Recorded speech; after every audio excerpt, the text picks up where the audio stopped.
This edition of Mac Voices is supported by you, our viewers and listeners, through our Patreon and PayPal sponsorship options.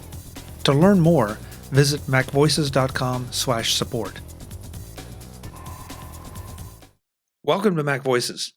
This is the talk of the Apple community, and I'm Chuck Joyner. Folks, this is the last in our three-part series on Apple's high-speed event, where they announced the Apple HomePod, which we discussed in part 1. We started our discussion of the iPhone's 12 in part 2, and now we wrap it up in part 3. So let's get right back to the panel. Mark, you were trying to get in. I want to make sure you got your comments. Yeah, I was going to make the point that because the camera and the phone, I was going to make 2 points.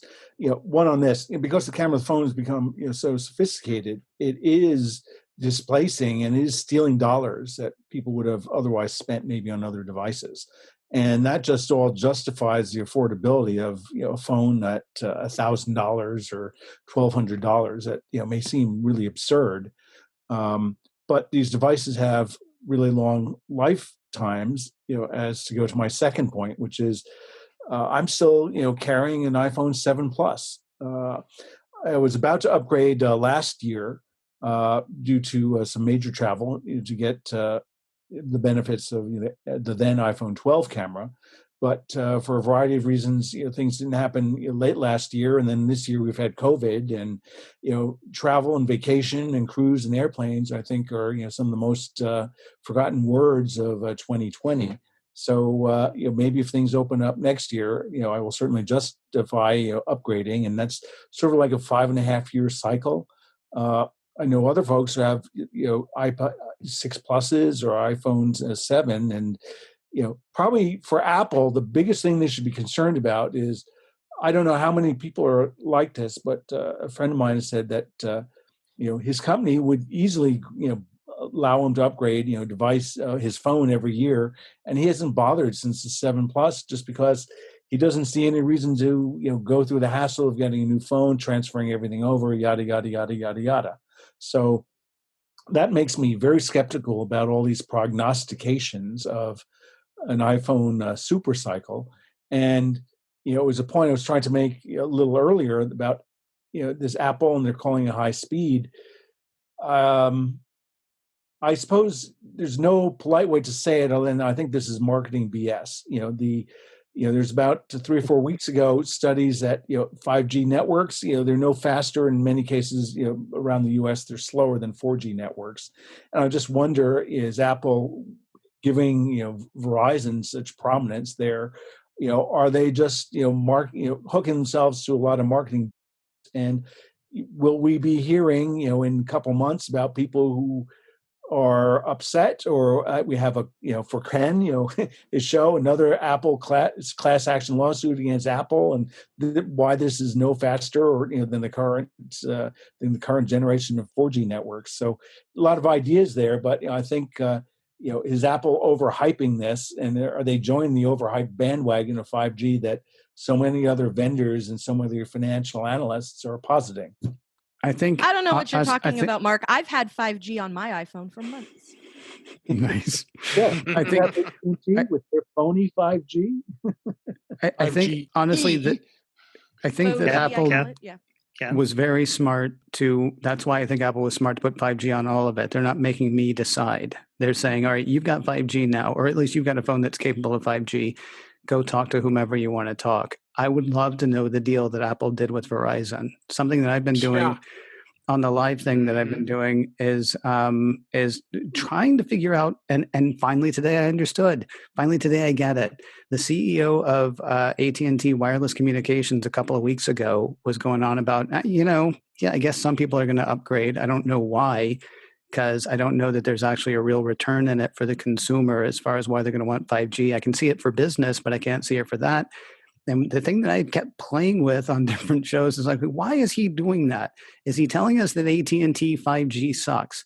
Is he telling us, really, does he honestly believe there's no reason for the consumer? He did also talk in that same interview about the fact that AT&T still wants to sell cable. They still want to sell cable access, because I know Mike Rose has talked about the possibility of not even getting Fios when they finally decide to go ahead and put it in his neighborhood, because he'll just get 5G from Verizon.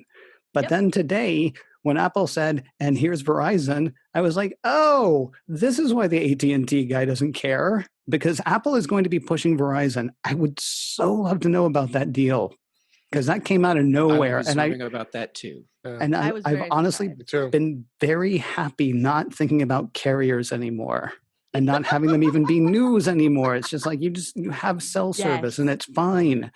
And now Apple's like, and here's Verizon, and Verizon's like, It's like, wow. So this is like a year and a half to 2 years from now that we're going to still be doing this for some reason. Well, sorry, I'm not thinking about my workload. I apologize. Go ahead, Jeff. I'm sorry. Oh, it's all right. Add to that the price difference. Getting an iPhone on AT&T or Verizon versus T-Mobile Sprint, $30 more in T-Mobile Sprint. So wouldn't it be interesting to know what was going on with negotiations? Verizon gets to be on stage, but Verizon and AT&T, iPhones cost $30 less. So who at T-Mobile Sprint pissed off Apple or couldn't make the deal come together? That's really weird. Yeah. If you buy an iPhone on that you activate on AT&T or Verizon, you get a $30 discount from.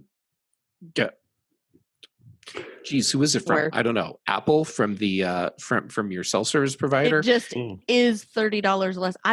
Is that activation fee shenanigans? I wonder, because when I got mine, I think it's like $30 activation fee, and I was calling complaint at them until they give it back to me. But I wonder if it's just something like that, like that is happening that we're not necessarily seeing. I don't know. So maybe AT&T and Verizon agreed not to do the activation fee, but T-Mobile Sprint is saying, no. Yeah.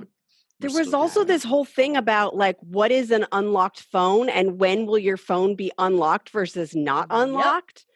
And it was basically, if you do this with AT&T, it's locked. Otherwise, it's not. Mm-hmm. So because the unlocked phone is $30 more too. Yep. So question. It's a slightly different thing, but it was like really calling out AT&T for locking phones. Yeah. Right. So question for everyone, and I want to make sure, because honestly, I haven't looked at this for a long time because I have not been a Verizon customer. Is there any reason that you can't now move between any and all networks with the same phone? And what I mean by that is there is no hardware difference. I can go and purchase my service from anyone once the phone is unlocked, of course. Is that a correct statement? Your phone will move across networks. The networks are still different. They're using different technology for them, but there's no Verizon iPhone, AT&T phone, T-Mobile phone. That's not it anymore. I think the 5S there's an exception to that. Oh, okay. What's the exception? The exception is if you buy an AT&T phone that you're doing installment payments on, it is locked to AT&T and it does not support the Verizon network. If you buy an unlocked until you phone, unlock it, though, right? No, it does not have the hardware in it or the radios to do Verizon. Okay. If you buy an unlocked phone or a T-Mobile phone or Verizon phone, those have I thought that was all the for radios. 3G, but that it's not. But that's sort of gone now because lots of things are 4. Well, and that's why I was asking Jeff, because there was a time when you bought an AT&T phone or a Verizon phone, and now if you decide that you are going to buy a 12 flashbacks from AT&T and really want to move over to Verizon, and this is the reason why I don't buy from the carriers. I always buy through Apple using the upgrade plan. Yeah. My phone is always unlocked, so always. When I have the phone and I'm paying the upgrade, hey, I'm paying the bank to the upgrade plan. It's my obligation to pay that. They come after me regardless. If I decide I'm with T-Mobile now, if I decide in the middle of like right now, I'm still paying for it until I trade it in. I can move to AT&T. God help me if I do, but I don't ever go back to them again. But I can move to I can move to Verizon. I don't think I would do that either. But at least my phone is unlocked always. I have to declare which carrier I'm going to be using, and I always say, of course, T-Mobile. But the phone is always unlocked. So who thinks Apple had an auction and basically sold their end cap? Maybe in retail world, in talking retail terms, and who sold their end cap to Verizon or AT&T to get on the stage today? And did it go into their services bundle like with Google? Mark, but wouldn't if I understood what was being said by, I think it was Jeff, wouldn't that fly in the face of the fact that you're having to pay, or they're giving you a bigger discount? So would they have paid to get there and then give? Is that right, Jeff? Is that what you said, that a Verizon, if you buy a Verizon phone, it's less? So more? The prices that Apple announced are for buying a Verizon or AT&T phone. If you buy the same phone, but it's going to be on T-Mobile or Sprint, it costs $30 more. Right, because T-Mobile or Sprint, offer, their plans are less expensive than AT&T and Verizon, which I haven't checked for about 4 months, but they were around a parity. So they're getting more money on a monthly basis. So over a 2-year contract, they can easily afford to $30 less for the phone is chump change. I don't know. I don't know if the landscape has changed though, but I remember when I signed up with AT&T, I did it and I needed an unlocked phone because I travel internationally and I needed to be able to rent a SIM and throw it in there. I got stuck with that, not having an unlocked phone, which I thought was unlocked because AT&T told me it was, on a runway in Vietnam. And basically then in the hotel room on the phone trying to get my phone unlocked unsuccessfully, and then ending up buying a phone off the street so that I could have a phone while I was in country. The lesson from that was make sure 100% your phone is unlocked and can roam in different countries. And at the time, the only one that could do that, I know T-Mobile can, but for some reason I couldn't go with T-Mobile. Yeah, there was some reason at the time I couldn't use them, so I ended up with AT&T just because I needed to transit. So because they have different protocols. It's GDM versus CDMA, which is owned and dominated by Qualcomm. So that's the nature of the battle, and why GSM is sort of worldwide except for the US, because Qualcomm and Verizon, et cetera, in prior T-Mobile, AT&T, GSM. Wait a minute. Exactly. Yes, David. Yes. Awesome. If the big carriers are offering a discount, does that mean they actually did raise the price of all of the iPhones by $30? Yes. Okay. Easy. But they looked the same. Interesting. Mm-hmm. Something else we got today, Chuck, I don't know if this was on your agenda. I don't know if we're done with your agenda. But MagSafe makes MagSafe. We're having too good of a conversation here. MagSafe. Holy. Oh yeah, MagSafe. Yeah, I was going to talk about that. A word I never thought I would hear come out of Apple ever again was MagSafe. I have a soft spot in my heart for MagSafe. I still have a MagSafe laptop. It makes me so happy. I'm so glad that technology didn't die. But it did die. It off now. Brittany, do that again, please. That was a great cameo. Yeah. Oh, little MagSafe. So I was fascinated by this. And part of why I was fascinated by this is because they showed us something that relatively got zero attention in the announcement. And that was, we made this little majigger that has a little pop-up for your watch and a thing over here so you can charge your phone or your iPod, your AirPods, what have you. And then you fold it up and you can take it with you. And that thing looks so cool. And they didn't talk about it at all except to go, this is a thing that exists. Bye. Like if they had given it any less time, I would have thought it was a monitor stand. Well, it's horribly disappointing compared to AirPower, though, isn't it? I mean, there's no way they're going to make a big deal about that because it's like, oh, is that the thing where you can see? Well, no. Is it the thing where I can? Well, no. I mean, they made such a big deal about AirPower, and I'm honestly surprised that they announced it at all because I was surprised they announced it too. But I mean, we're all technology goldfish. Nobody really remembers that, like out in the world, do they? Like since it wasn't a product they never had the opportunity to buy. So that little deal looks awesome. And part of the reason it stuck with me so strongly is because we've recently had wireless charging conversations at my house about, different phones. Like, I know some people in my family who have the opportunity to do wireless upgrades and haven't yet, and different things like that. So, like to wireless charging, and we've talked about, like, this is always a good Christmas gift, is getting somebody a wireless charger so they don't have to fiddle with the cable anymore, et cetera, et cetera. And so seeing not just the little chargy majigger, sorry to be technical, but to see that, and then and here's a wallet, and here's a different charger, and here's the thing so you can stick it on the fridge when you're making food or whatever, right? Like, all of that stuff looks really, really awesome. And then they talked about other manufacturers. So not only did they blow my mind with, we're bringing back MagSafe, but then they said, and we're letting other people do it too. Which, for longtime watchers of MagSafe, your Chucks, your Kens, your Jeffs, we remember when Hyper got in trouble for making the MacBook battery out of the hacked off MagSafe cables, because like Apple put the skids to it, and they were like, you mail us your MacBook charger and we'll mail you back a laptop, a thing to charge your laptop from, so that you don't have to use the cord. Yeah. David, are you bringing one of those out right now? I am. There's my MagSafe. I still have one.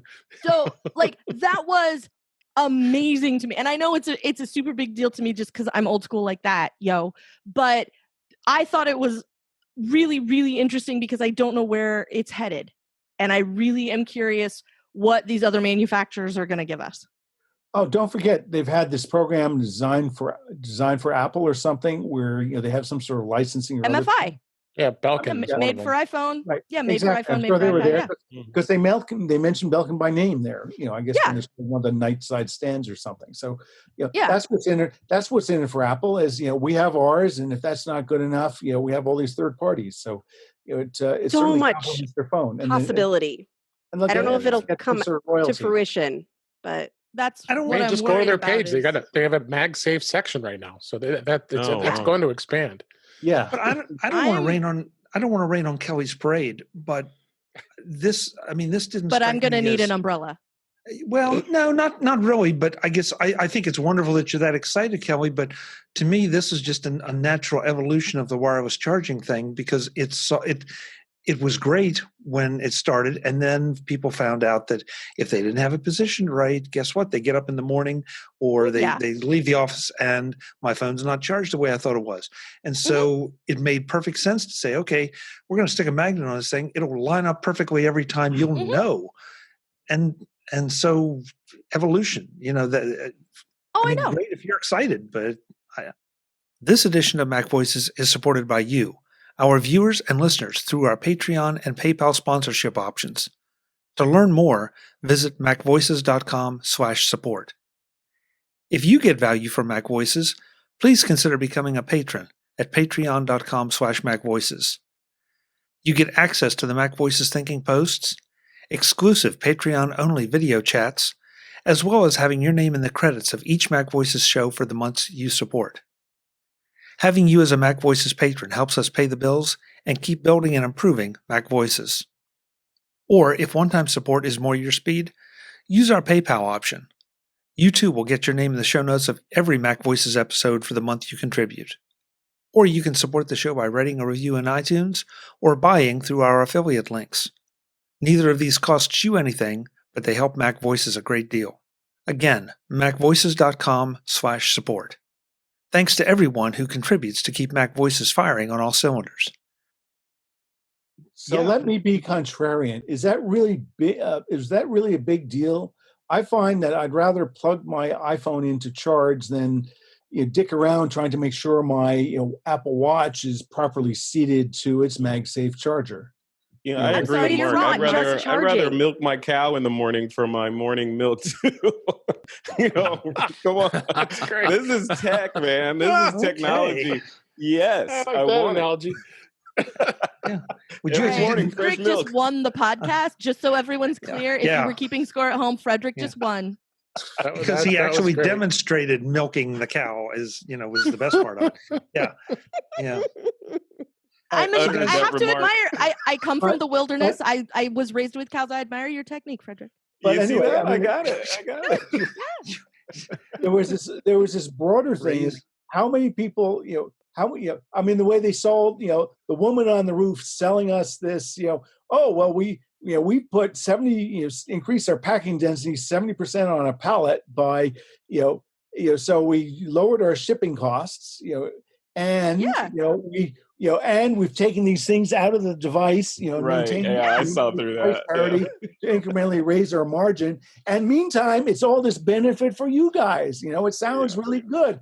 It's like carbon trading and a lot of this other dubious environmental stuff that it makes you feel good. But do we really know? I mean, this how isn't do we really know all. that Apple is really carbon neutral and all these other grandiose? That's true. Those percentages were getting me. Like, how do you calculate those percentages? I want to see the spreadsheet.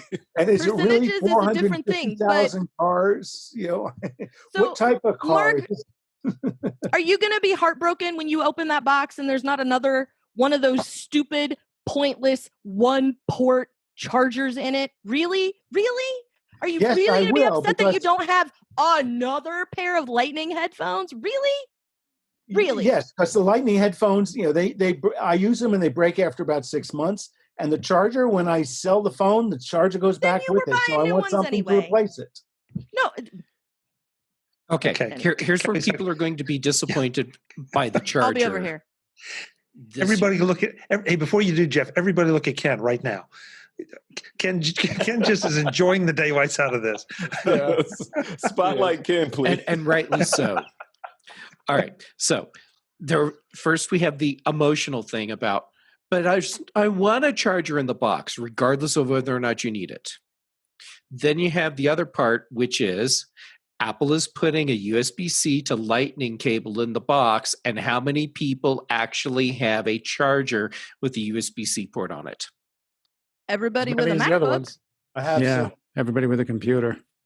Everybody who's bought a computer outside of our an iPad, maybe. Let's talk about the muggles. How many of the muggles actually have a USB-C charging option today?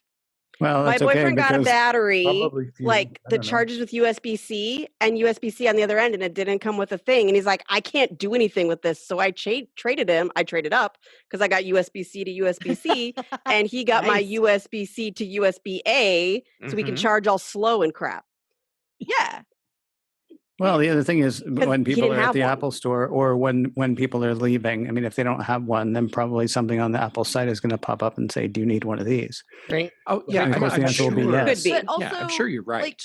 I guess there's a lot of other charging mechanisms in the world that you can use to do this, and you can do it for less than the $29 Apple is going to charge you for that single port nonsense in the first place, and get 2 ports and have it be smaller and have it not get as hot. And I know this because I have about 4 of them sitting over there that I'm about to do a video for Mac Observer about gallium nitride charging.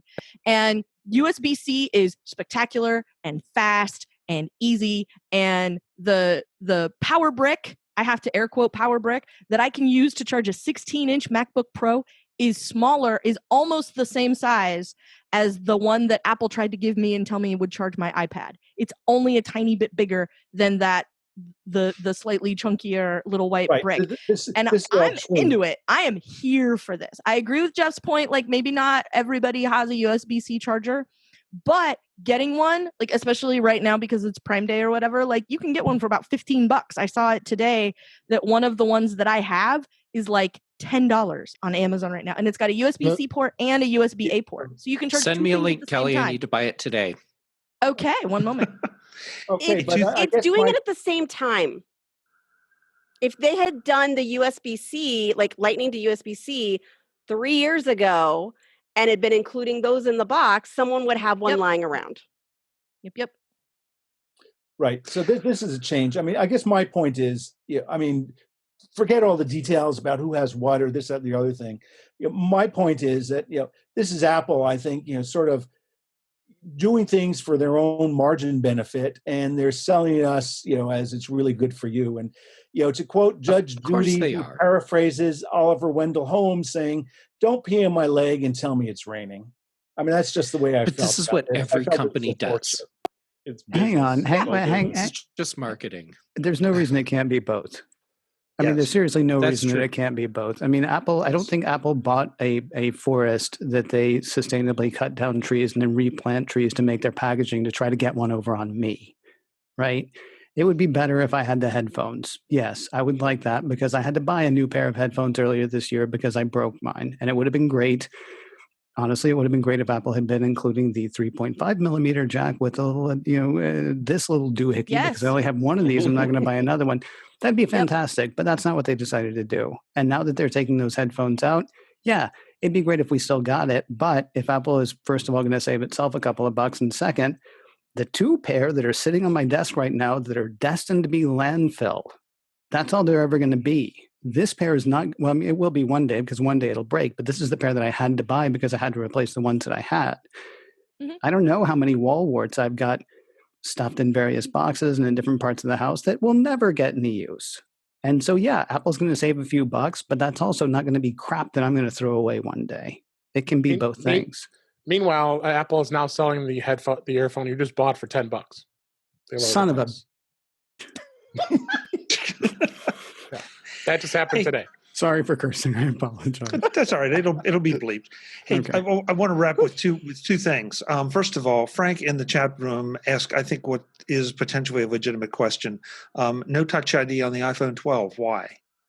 I know I have my opinion. I think they have that little. I was looking at it. They have all those new buttons on the side. I think didn't they talk about this at the iPad event that they put the iPad, they put the Touch ID. Yeah, Touch ID in the power button. In the power button, right?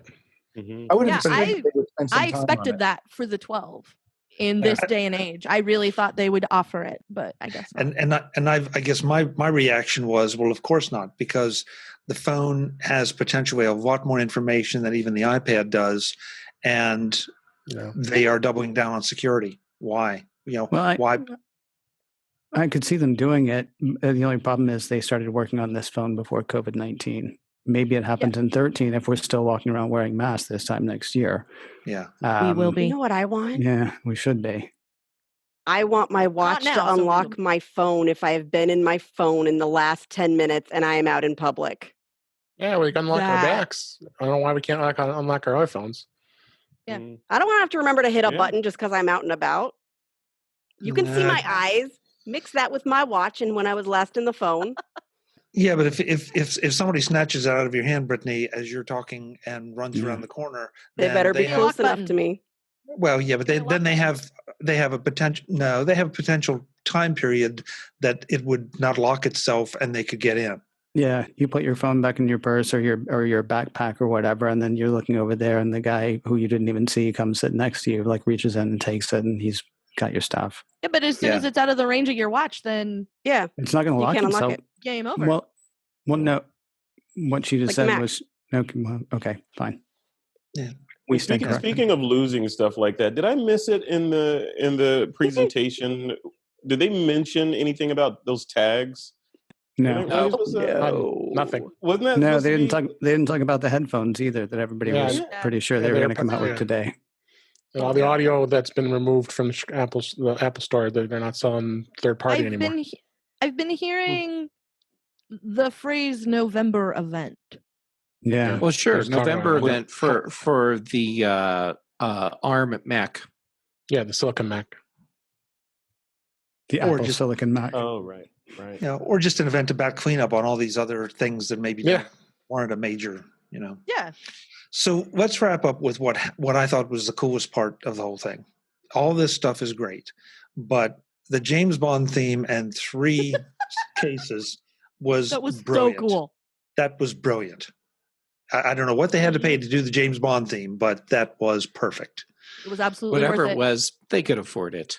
Yeah. Yeah. See, that to me wasn't the winner. The winner was Lisa Jackson up on the roof of Apple on the Park. Roof, yeah. All of a sudden, they decided to go from that. Yeah. Because they also then, because they shot her with a drone, right? She's up there by herself. They brought in a drone, shot her. She's there by herself, right? Unless they did some weird cutting or something where, whatever. That to me was CG, the one. we don't know. No, that was pretty impressive. Yeah, it was legit. Yeah. Guys, it's been a lot of fun. We've gone way over our normal time, but Apple events, I think, just bring that out in us. So it does. But before we go, I want to make sure that we give everyone a chance to plug what else they're doing besides hanging out here on Tuesday nights. So I'm just going to keep the order as it appears on my screen and go. David Ginsburg.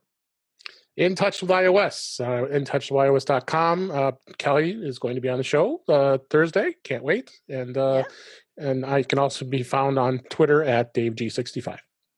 Great. Thanks for coming, David. Thanks for being here. Thanks for having me. Mr. Jeff Gamet. First, Chuck, it's always awesome to get to hang out with you. So thanks for having me on yet again. And I'm easy to find. Jay Gamet on Twitter and Instagram. And I'm getting ready to launch that interview show.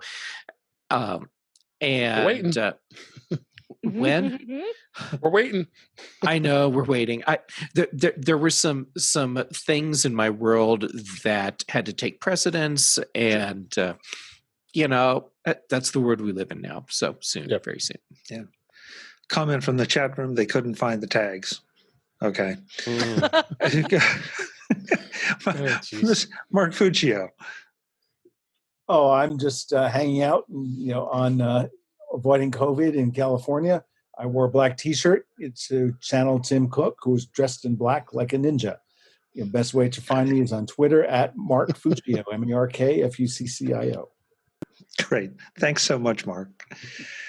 Ms. Kelly. Gosh, it always feels like such a long list when I sit here and go, where else can you find me? You can find me 5 days a week hosting Jeff Gamet's former show, The Mac Observer's Daily Observations, over at macobserver.com. I do that 5 mornings a week. You can also find me over on the Incomparable Network, where I generally talk about Star Wars. I also talk about other stuff and have my own show there about Westworld called Greetings from the Uncanny Valley. Ken's aforementioned guest, Mike Rose, does a podcast with me the rest of the time called The After Show with Mike and Kelly. And in case you cannot get enough of what I have to say in all of those places, you can find me on Twitter as Verso. Perfect. Kelly, thanks so much. It's always a pleasure. It's always a treat when you invite me, Chuck. Ken Ray, you have some new things going on people haven't maybe heard about yet. Well, first of all, Chuck, let me say it's always a pleasure to hang out with Jeff. Ken, it really is. Yeah, I've got, so I do macOS Can. It's still a Monday through Friday show. It's Apple news related to Apple News. I do a show called In a Few Minutes, which is conversations just with friends of mine. Sometimes about tech stuff, sometimes about pop culture stuff. It can be different things, different times. I produce a show for SecureMac called The Checklist, brought to you by SecureMac, that comes out every Thursday with an emphasis on privacy and security. I'm doing a YouTube thing that's not an official thing yet, but follow me on Twitter at macOSCan. It's every Monday through Friday, 6:30 Eastern, 3:30 Central. Might be a podcast soon. Who can say? I might have left something out, but that'll do for now. Oh, and thank you very much for having me. Hey, it's always a pleasure. You're welcome anytime that you can squeeze us into your schedule. Ms. Brittany Smith. Hi. On Twitter, I'm ADD Liberator. And yes, I'm always very excited to come on. So thank you, Chuck, for including me in this all-star panel. Otherwise, anyway. My website for stuff is conquer.consulting. And right now I'm really pushing the International Conference on ADHD. I will be speaking about using how technology interacts with health, positively and negatively. And I made a video about how to register. So if there's any folks whose lives are touched by ADHD, that's the big thing I'm doing right now. I will also point out, if you are a fan of old school Macworld expos, the keynote speaker at Brittany's conference is Sinbad. Yep. Oh, nice. Interesting. Sure, it's my birthday. Interesting. Ooh. Okay. Nice. Last but absolutely not least, Mr. Frederick Johnson, who came from the dentist to do this show. I mean, I'm so impressed. Frederick. You see, that's dedication right there. That's Straight out of Silicon Valley traffic to get on this show, man. You guys. Wow. So Chuck, thanks for having me on. Always a pleasure and honor to be on the show. People can find me at my Rome. All roads lead there is thisweekinphoto.com, and from there that links out to all my social presences. And we also have a community of awesome people that are part of the sort of TWIP universe that you can find over there as well. There's links to that there, and that's basically it. Thisweekinphoto.com is where I'm at. Great. You're welcome too, Frederick, anytime. I know you're a busy man, but it's always a pleasure. Your insights are always welcome. Thank you. Folks, I'm Chuck Joyner. This is Mac Voices Live. We do this every Tuesday night, 8 p.m. Eastern. You never know who's going to show up, and you never know what we're going to be talking about. So please join us anytime that you can. And if you can't and are in a time zone that this doesn't work for you, don't worry. The shows get out to the regular Mac Voices feeds. They're edited, prettied up a little bit. I cut out the cursing, and you can enjoy them there. Until the next time, and as always, thanks for watching. Visit MacVoices.com for show notes and to connect with Chuck on social media. Get involved in our Facebook group or like our Facebook page, and get more out of your Apple tech with MacVoices Magazine, free on Flipboard and on the web. And if you find value in it all, consider supporting us through either our Patreon campaign at patreon.com/MacVoices, or by making a one-time donation via the PayPal link on our front page and in the show notes of each episode. You will join these fine people who help bring you Mac Voices.